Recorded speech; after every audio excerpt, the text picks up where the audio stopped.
Welcome to the Inside Scoop Live podcast, where indie authors get personal about their books, their writing, and their passions. I'm your host, Sherry Hoyt. Join me for some lively conversations with debut indie authors and seasoned veterans alike. It's a great place to find your next amazing read or even get inspired. So sit back and enjoy the show and let me know what you think. Hi everyone, Scott MacFadyen is here today to talk about his fiction debut, A Whisper in the Shadows. In the story, a woman with a secret returns to her former life on the streets, determined to find out who shot the man who saved her so many years ago. And we'll learn more about the story in just a minute. First, let's get the inside scoop on the author. Scott MacFadyen is a Canadian author who loves to spend his time with his wife Tabitha and his dog Carly traveling or off-grid where he can work on his writing. Scott spent over 20 years as a chef in restaurants, pubs, and resorts, but always had an interest in writing stories ever since elementary school. In his younger years, he was known to write many stories and shared them with his schoolmates. He had a true passion for the escapism of storytelling, and over the years, he had come up with the idea of his first published novella, A Whisper in the Shadows. Scott continues to write and looks forward to bringing you new stories and adventures in the future. To learn more about Scott and his work, visit scottmacbooks.com. Well, hi, Scott. Welcome to Inside Scoop Live. Hi, thank you for having me. Absolutely. Why don't you kick us off by telling us a little bit about your writing journey? When did you get started? Have you always wanted to be an author? And what actually made you decide to sit down and write your first book? Well, when I was a kid, like in elementary school, my favorite part of class was always like writing stories. And I carried on through junior high and high school. I really loved just diving into that world of make-believe, so to speak, and just going from there. But I never really imagined being an author.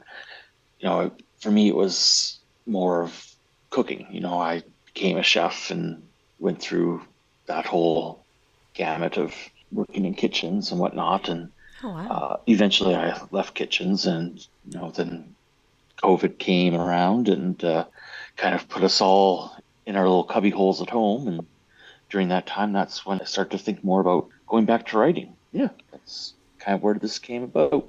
Oh, wow. So I feel like COVID has spawned so many writing careers, and it's a great thing because people didn't have time before, and this kind of forced everyone to slow down and take a look at, what they really wanted to do. So I love that. Yeah. So what is A Whisper in the Shadows about? Well, it's about this woman who's a mother and a wife who has this secret past that she never told her husband about. And one day her past kind of catches up to her and she's got to go back to her old life of a hit woman to solve, I guess, a attempted murder on her mentor. Wow, I love that storyline. It was so unexpected. How did you actually come up with the idea for the story? It's a series of different things. When I was younger, I really loved that movie, The Professional, with John Reno, and I can't remember the girl's name. But I kind of thought, well, what happened if she grew up to be a hit woman? And I kind of just spun it from there. And I always wanted something a little bit more of a stronger female lead. There's so many movies and books are usually all about, the men doing all this stuff. And I thought, well, how about we just kind of flip the script a bit and have a strong female do it? Absolutely. Yeah, I call them fierce females. And but you're absolutely right. It does put a different spin on things and it gives readers a different perspective. And I think that it's becoming more and more popular every day. So now, is this your debut publication? Yes, it is. Okay. And so it's actually a novella. What made you decide to write a novella versus a longer format or a full-size novel, I guess, for lack of a better term? It wasn't really a decision. It was just, as I was writing, just the way the flow of the story went, and it just ended up being a novella. I worried about it not being long enough, but when I was doing some editing and just rereading of what I'd written, the flow and the pace seemed really good. I didn't want to mess with it and expand it just for the sake of expanding it. So it just ended up being a novella. Yeah. Well, and I love that it wasn't really a conscious decision, but I mean, when your story is done, it's done. And I'm glad that you didn't fluff it up, so to speak, because probably that wouldn't have added a lot to your story that you were intending on telling. So it is what it is if you let the story tell itself. Yeah, Anyway, I that's love that. exactly what I thought. Like, it's just why force it? It just seemed very natural the way I was writing it. So I just wanted it to be what it was. Yeah, yeah. We were talking a little bit about your female protagonist just a minute ago, and our reviewer really loved. She mentioned exactly what we were talking about. She said I adore a lead female character that is strong and smart and lets nothing get in her way when she is determined. And Layla is undeniably just that kind of character. So, how did you develop Layla? Did you model her after a specific person that you know, or did you totally make up her character? And then what motivates her as well? I kind of took a bunch of different ideas of, what I like in a female character. I want somebody who's strong, a little bit of attitude, a little bit of sarcasm, just somebody who, has a strong, despite her past and what she's done, she still has a strong internal moral code.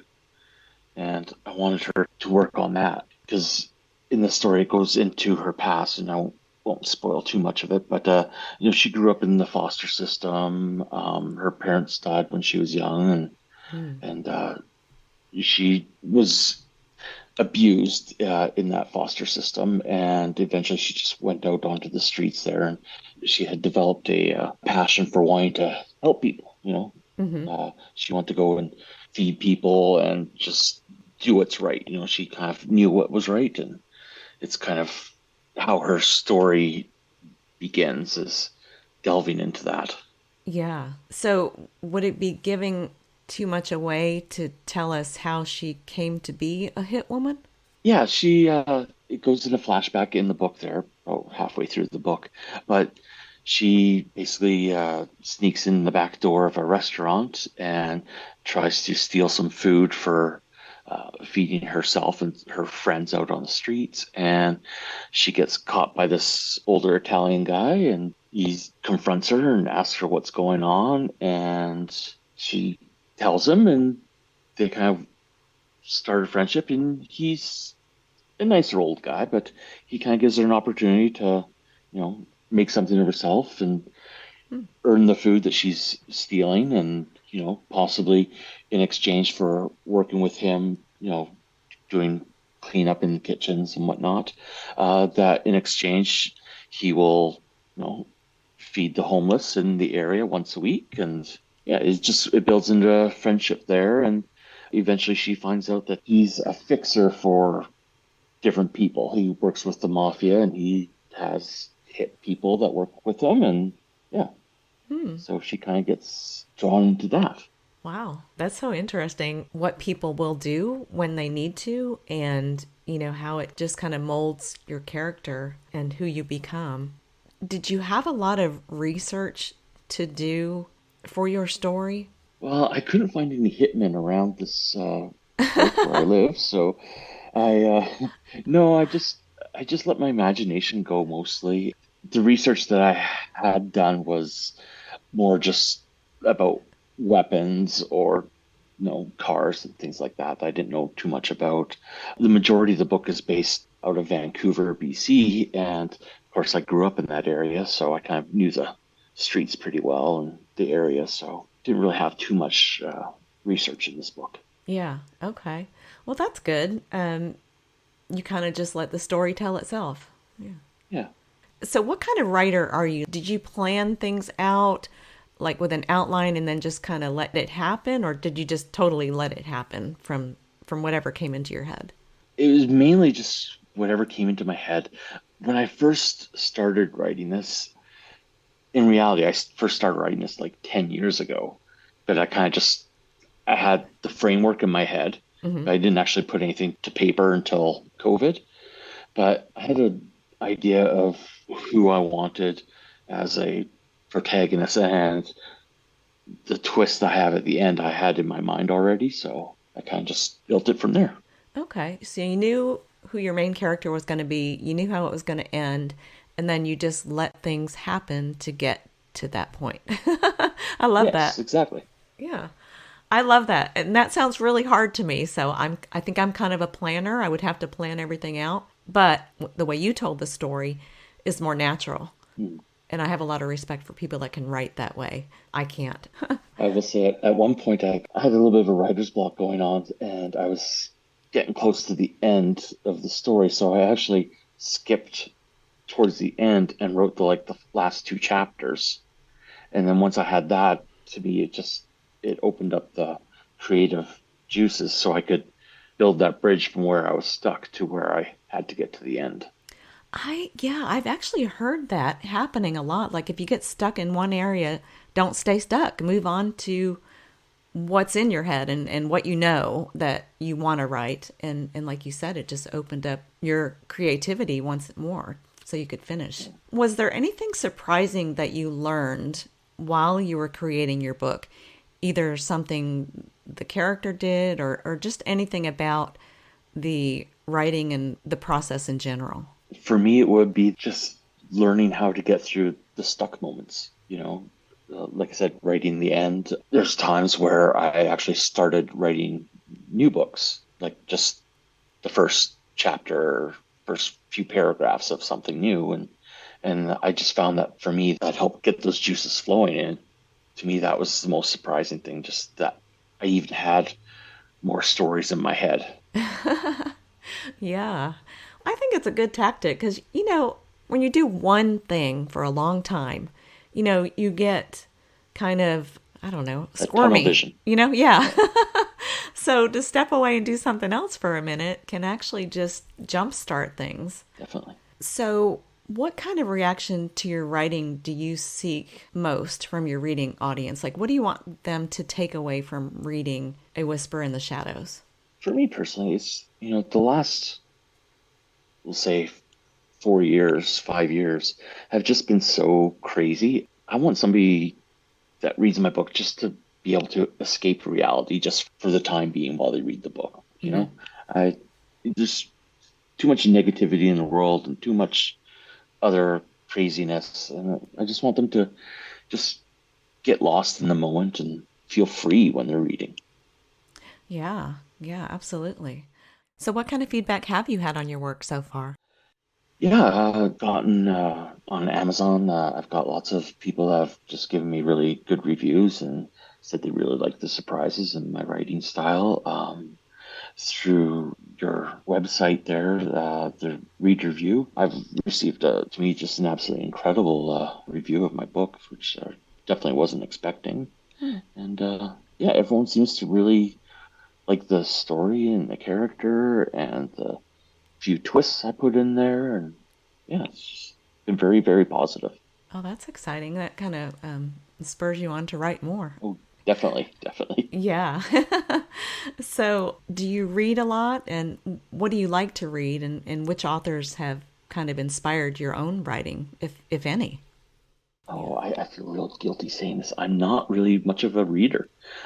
What I do read is I love Stephen King. I've read quite a few of his books. And other books that I read is usually like biographies of just music stars or wrestlers or things like that. I have read some Ian Fleming and John Gardner, who both did the James Bond Yeah. stories there. But for me, haven't really been much of a reader. I like creating stories. I don't, not much of a reader, I guess. Wow. Okay. So you are defying the odds because everyone's in quotes, but Mhm. everyone says you have to read in order to be able to write. So, Well, I and can read, but, but, yeah, I know, but but I think they're talking about reading stories. But I mean, if you like yeah, Stephen King, he's a pretty good author to read. If you read to learn about writing, he is a good author yeah, to I feel follow. like I'd read Stephen King before, and but I feel like his one book that really got me going was Nightmares and Dreamscapes, which is a bunch of I guess, stories that he had started but never completely finished. And it's like a series of different things in there. Like each chapter is kind of a different story. And it just really inspired me. Like, wow, he's so creative. And Yeah. I kind of felt like a connection with, because I always had these stories in my head, but I just never really could put it on paper. And then to realize that he kind of had that same thing that, he writes a whole bunch and then realizes, what, I can't finish this. And he starts with something else. Yeah. I connected with that. Yeah, absolutely. I don't even know why I'm about to admit this, but I haven't read any of his books because I'm not a huge horror fan. And I saw one movie of his and I can't even remember the name of it, but it was with Kathy Bates and Oh, she, Misery. yes, Misery. And she hobbles this guy and I can't get that scene out of my head. And so I'm like, yeah, no, I'm not reading any Stephen King.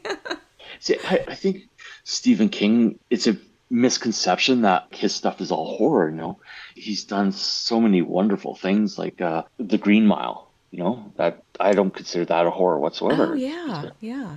brilliant book and a great movie. And The Shawshank Redemption, he's a lot more than just horror.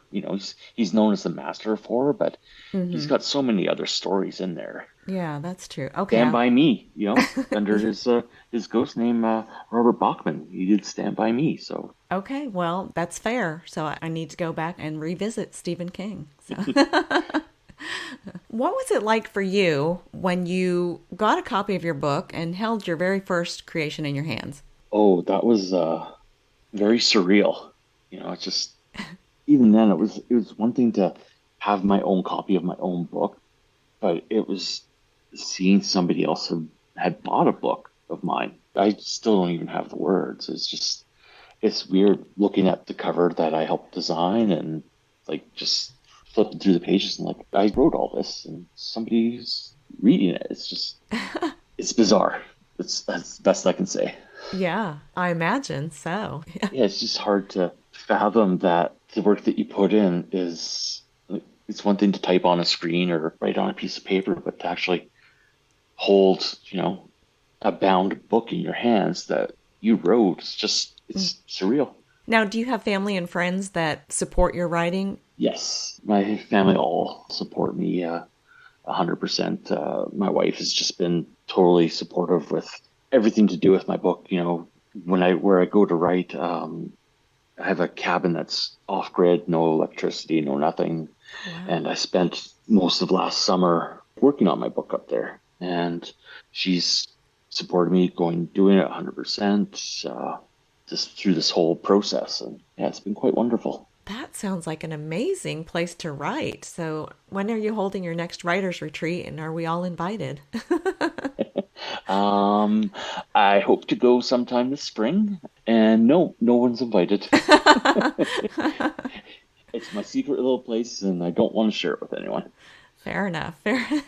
So, what do you like to do outside of writing? Well, cook. I started going back into working in kitchens 'cause I love to cook and please people with my food. I love to fish and camp and spend time with my dog and my wife. And I like the outdoors and just being outside when I can and feel the sun and go on cruises and Right. just enjoy life. Yeah, nice. So, I'm interested. What are your plans for future writing projects? Are you working on something now? I have one book that is out to beta readers for some editing and just some feedback. It's a sequel to A Whisper in the Shadows. Oh, great. And it's going to be a full novel. It's over 50,000 words, so about 3 times bigger than A Whisper in the Shadows. And other than that, I got a couple other books that I've started on that aren't related. Yeah, Okay. just plugging away at those. Yeah. So, okay. So you've got a lot on your pipeline. So, yeah, I was wondering if you were going to make this into a series, or as far as you know right now, you just have the two books. I'm kind of planning on making it a series. I kind of want it to be like the James Bond books that kind of just they're each individual stories, but it's all part of the James Bond world kind of thing. So Yeah. that's kind of the direction I want to go with it. But I didn't want to also focus just on the one character in the one series, so I kind of got my fingers in a couple other little projects. So how far along in the process are you with your second book? I hope to have it out by this summer is my goal. So, yeah. Oh, that's wonderful. Yeah. So based on your debut experience, the writing, the publishing, everything involved in getting your debut book out into the world, what was the best piece of advice you received? Edit, edit, edit, edit, and edit again. Would that double as your advice for aspiring authors? I think for aspiring authors, just putting pen to paper and start working on your writing style. For me, I took some night classes online there for a few weeks here and a few weeks there. And it really helped a lot and just got my juices flowing and helped me improve my writing. And just putting, pen to paper, I think is the most important thing for new writers to do is just start writing. Stop thinking about it and just do it. Right, right. Because you can make a lot of excuses or just, put things off. Life gets in the way too. But unless you actually sit down and write, you're not going to have anything to publish. So, Exactly. Is there anything else you wanted to add today?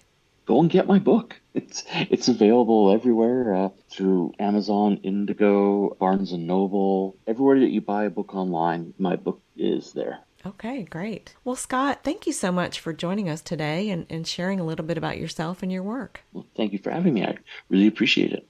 Thank you for joining me today for my interview with Scott MacFadyen, author of A Whisper in the Shadows. To learn more about Scott and his work, visit scottmacbooks.com. And be sure and check out our other interviews on InsideScoopLive.com.